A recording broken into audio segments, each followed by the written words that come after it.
क्रिस्त में अधिप्रिय भाइयों बहनों एवं बच्चों, हम लोग आज 26वां सामान्य रविवार में प्रवेश कर चुके हैं। हमें मनन चिंतन करने के लिए माँ कलीसिया मार्कुस के सुसमाचार अध्याय 9 वचन संख्या 38 से 48 तक दिया है। यहाँ पर दो शीर्षक है, एक है उदारता और दूसरा है बुरा उदाहरण। आइए ये दो पैसेज में हमें प्रभु यीशु हमें क्या सिखाना चाहते हैं, हमें क्या सीखना है, उसी के देखे।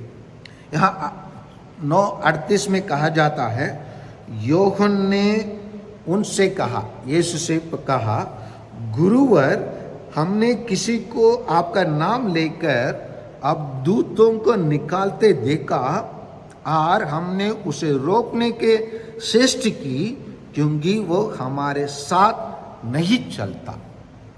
इसी चीज को प्रभु यीशु सुनने के बाद प्रभु यीशु उनके मन में रहने वाले जलन और ईर्ष्या को शांत करते हुए उन्हें उत्तर देते हैं।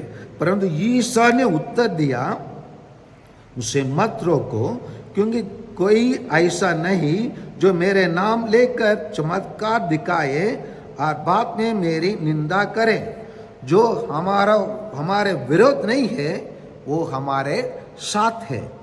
इसी के द्वारा प्रभु यीशु हमें यह बताता है कैसे हम एक दूसरों को साथ चलना है और लेके चलना है और कोऑपरेशन करना है और एक दूसरों के साथ मदद करना है, एक दूसरों को समझने का प्रयास करना है।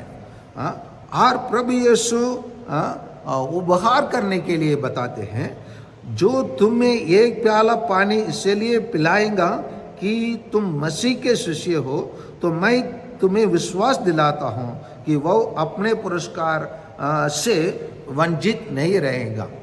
जो भी कार्य हम प्रभु यीशु के लिए उपहार का भाईचारा का कार्य करेंगे, उसी के लिए महत्व है और उसी को महत्व पुरस्कार जरूर एक दिन पाएंगे, प्रभु यीशु हम बताते हैं।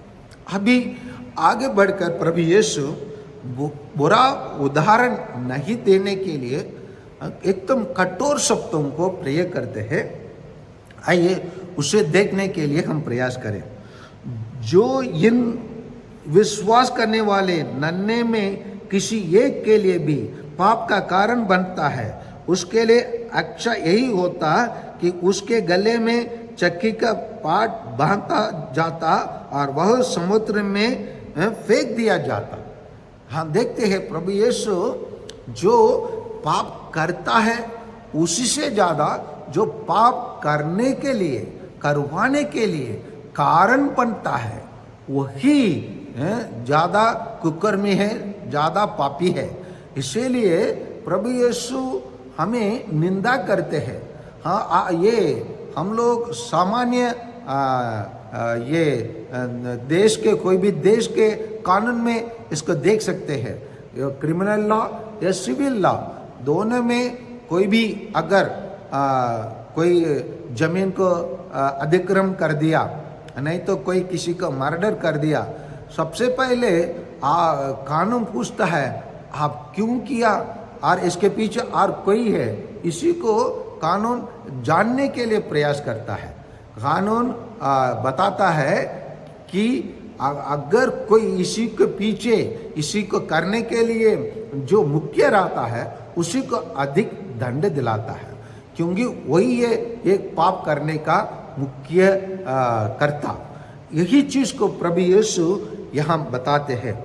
आगे हम देखते हैं 43 में, यदि तुम्हारा हाथ तुम्हारे लिए पाप का कारण बनता है तो उसे काट डालो। अच्छा यही कि तुम लूले ही कर ही जीवन में प्रवेश करो, किंतु दोनों हाथों के रास्ते नरक में ना बुझने वाली आग में ना डाला जाओ।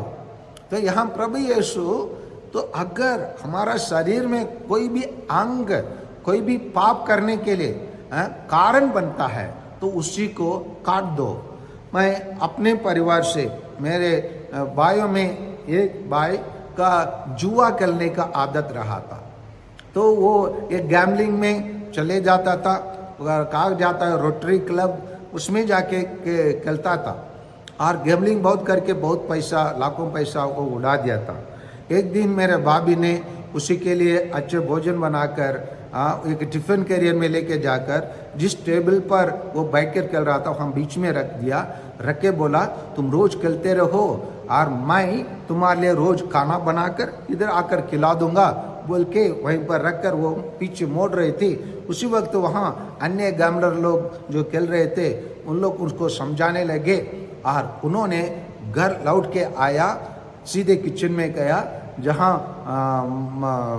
मांस मछली काटने के लिए चॉपर रहता है, उसके लेके गौशाले में गया और इस उंगली को सीधे काट दिया। हो सकता है ये बाइबल वचन उसको प्रभावित किए होंगे, लेकिन उसी दिन से वो गैम्बलिंग जुआ खेलने के लिए नहीं जाता है।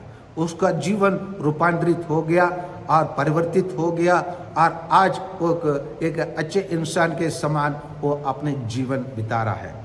हो सकता है प्रभु यीशु ऐसे हम प्रत्येक जन के कहते हैं, अगर हम इन सभी बातों को ये आगे जो भी बताया जाता है, यदि तुम्हारा पैर तुम्हारे लिए पाप का कारण बनता है तो उसे काट डालो, अच्छा ये होता तुम्हें लंगड़े होकर भी जीवन जीने के जीना अच्छा है, नहीं तो आग में डाल दिया जाए। और 47 में बताया जाता है यदि तुम्हारे आंगे तुम्हारे पाप का कारण बनते।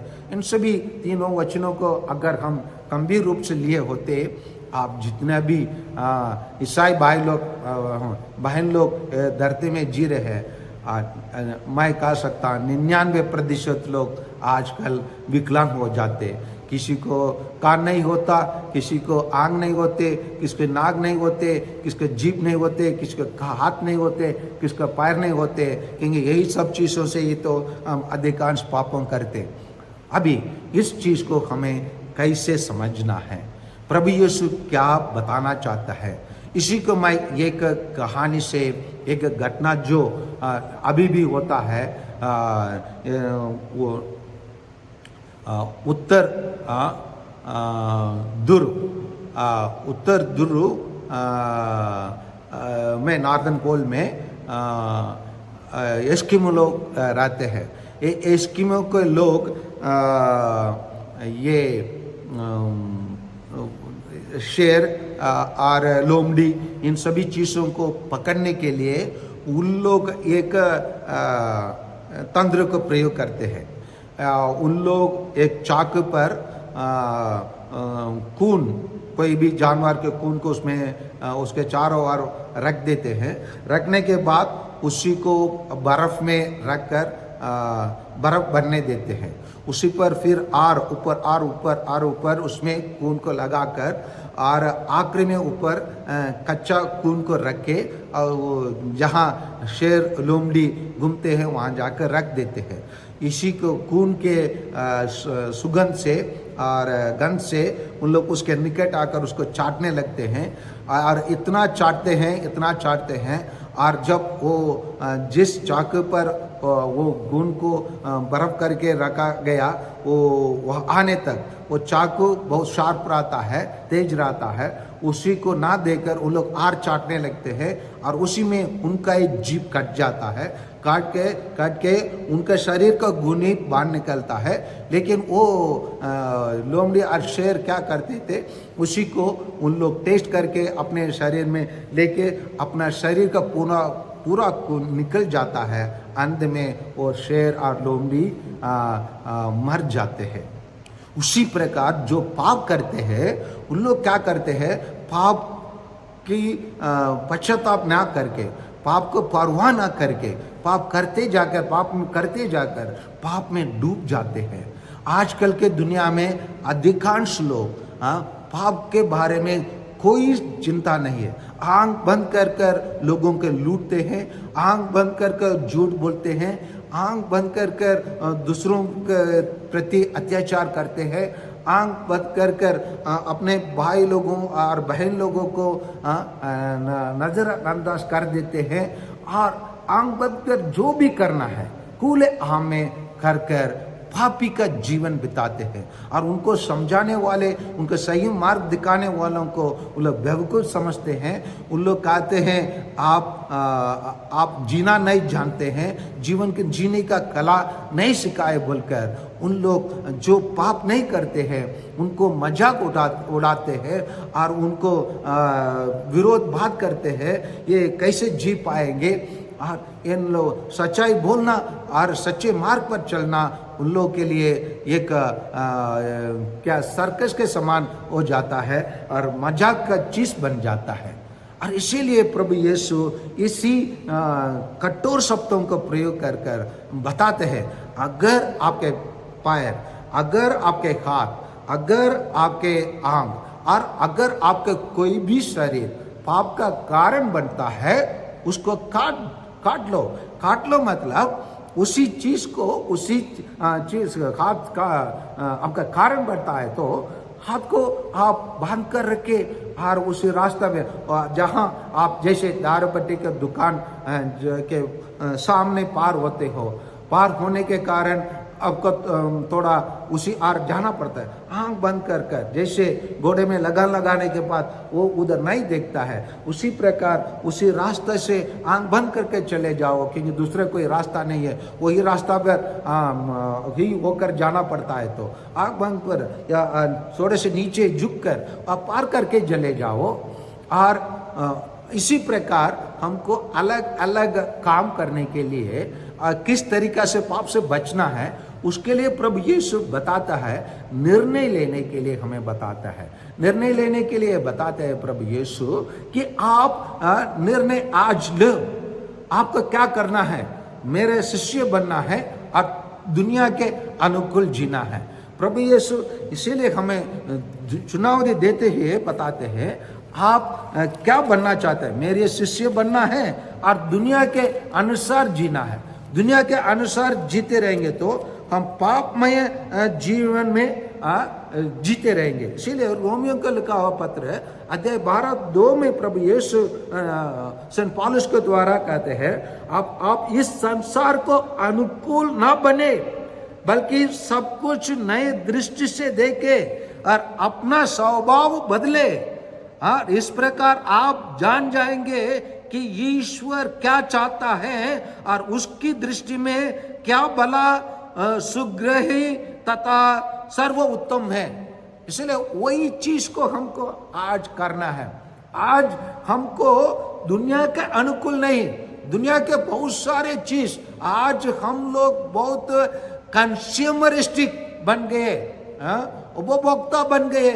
हम लोग जितना चाहते उतना अधिक हम एकत्र करने के लिए एक सामान का संग्रहालय बन गए और हम लोग अपने जीवन में मटेरियलिस्टिक बन गए और ईश्वर से दूर हो गए। अधिकांश लोग आज समझ में नहीं आता है, ये पढ़ने वाले बच्चे के हाथ में 4 लाख का बाइक की क्या जरूरत है, उसी को बच्चों के भविष्य के लिए हम कुछ फिक्स्ड डिपॉजिट में रख के उनके भविष्य के लिए दे सकते हैं।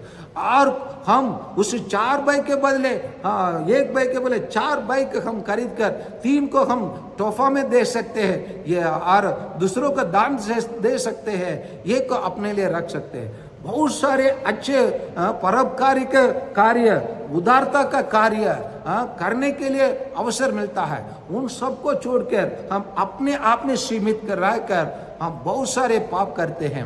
आइए प्यारे भाइयों और बहनों, हम प्रभु यीशु का इस वचन को हम गंभीर से ले। तो प्रभु यीशु हमें बताते हैं कि हम अपने पैर, हाथ और आगे अगर पाप का कारण बनता है तो उसको काट दे, मतलब उसको निष्क्रिय कर दे, उसका काम को कम कर दे, उसी चीज से हम बाहर निकले जो हमको पाप का कारण बनता है। जैसे हम मोबाइल देख रहे हैं, मोबाइल में हमको जो देखने वाला चीज लायक नहीं है तो उसी को हम अपने आंखों से बंद कर सकते हैं, हाथ डाल के हाथ में जाकर उसे आप को डिलीट कर सकते हैं। ये सब हम कर सकते हैं। यही चीज करने के लिए प्रभु यीशु आज बुलावा देते हैं। आइए हम उन शेर और लोमड़ी के समान पाप में हम खून के प्यास के कारण, खून के सुगंध के कारण वो लोमड़ी और सियार अपने जीवन को गवा दिए, उसी प्रकार हम पाप के सुगंध के कारण, पाप के पसंद के कारण, पाप के आकर्षण के कारण हम ये दुनिया का अनुकूल ना जीकर, जैसे पौलुस ने हमें स्पष्ट बताया है, रोमियो को लिखा पत्र अध्याय 12:2 में हमको बुलावा देते हैं, ये दुनिया के अनुकूल नहीं जीना है, परंतु ईश्वर के सर्वोत्तम नियम के अनुसार, उनके बुलावा के अनुसार आइए एक नया जीवन जिए। हम अपने स्वभाव के बदले और अपने आप को एक अच्छा ईसाई के रूप में स्थापित करें, तब हम प्रभु यीशु का अच्छे शिष्य बन सके हैं। आमीन।